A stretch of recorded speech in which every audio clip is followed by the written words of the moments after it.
ಕತೆ ಹಿಂದಿನ ಕತೆ. ಈ ಒಂದು ಇದರಲ್ಲಿ ನಮ್ಮ ಜೊತೆಗೆ ಎಂ ಬಿ ಜಯರಾಮ್ ಅವರು ಇದ್ದಾರೆ.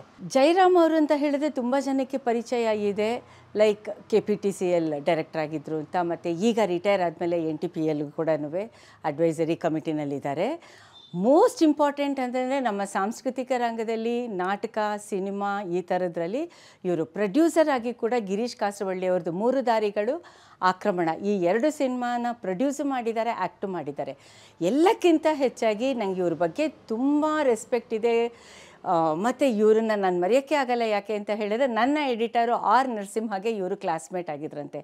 ಹಾಗಾಗಿ ಇವರು ನನಗೆ ಪರಿಚಯ ಆಗಿದ್ದು. ನೀವು ಸಡನ್ನಾಗಿ ಬಂದು ನನ್ನ ಹತ್ರ ಒಂದು ಮಾತಾಡು ಅಂತ ಕೇಳಿದಾಗ ಆಶ್ಚರ್ಯ ಆಯಿತು. ಅದು ಒಂದು ಒಳ್ಳೆ ಸಬ್ಜೆಕ್ಟ್ ಆರಿಸ್ಕೊಂಡು ಬಂದಿದ್ದೀರಾ. ಇವತ್ತು ನಾವು ನಮ್ಮ ಹಿರಿಯ ಪತ್ರಕರ್ತರ, ಮಾಧ್ಯಮದವ್ರ ಬಗ್ಗೆ ಒಂದು ಡಾಕ್ಯುಮೆಂಟ್ ಮಾಡೋಕ್ಕೆ ಹೋಗಿದ್ದೀವಿ.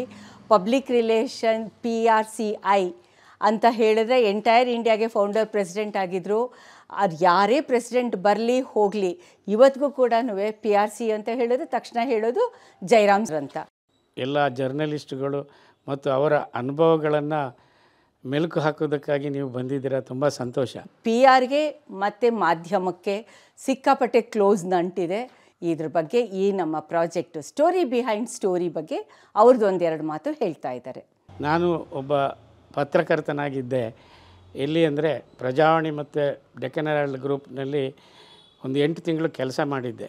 ಅನುಭವ ನನಗೆ ಬಂದಿದ್ದು ಅಂದರೆ ಪ್ರಜಾವಾಣಿ ಗ್ರೂಪಿನಿಂದ. ಆವಾಗ ಅಲ್ಲಿ ನನಗೆ ಗುರುತಾದರು BV ವೈಕುಂಠರಾಜು, GS ಸದಾಶಿವ, ಚಂದ್ರನಾಥ್ ಅಂತ ಅತ್ಯುನ್ನತ ಸ್ಥಾನಕ್ಕೆ ಏರಿ ಒಬ್ಬರು ಆರ್ಟಿಸ್ಟ್ ಆಗಿದ್ದರು. ಮತ್ತು ಅನೇಕರು ಬರಹಗಾರರು, ನಿಮಗೆಲ್ರಿಗೂ ಗೊತ್ತು ಅವರ ಒಡನಾಟ. ನಂತರ YNK ಅವರು ಅತ್ಯಂತ ಉತ್ತಮ ಪತ್ರಕರ್ತರಾಗಿದ್ದರು ಹಾಗೂ ಎಡಿಟ್ರು ಆಗಿದ್ದರು. ಅವರು ಯಾವಾಗಲೂ ನನಗೆ ಕರೆದು ಏನೇನು ಮಾಡಬೇಕು ಅನ್ನೋದನ್ನು ತಿಳಿಸಿಕೊಟ್ರು. ಹಾಗೆ ನನ್ನನ್ನು ಸಿನಿಮಾ ರಂಗಕ್ಕೆ ಕರ್ಕೊಂಡು ಹೋಗೋದಕ್ಕೂ ಕೂಡ ಅವರು ಒಂದು ಮುಖ್ಯ ಕಾರಣ ಅನ್ಬೋದು.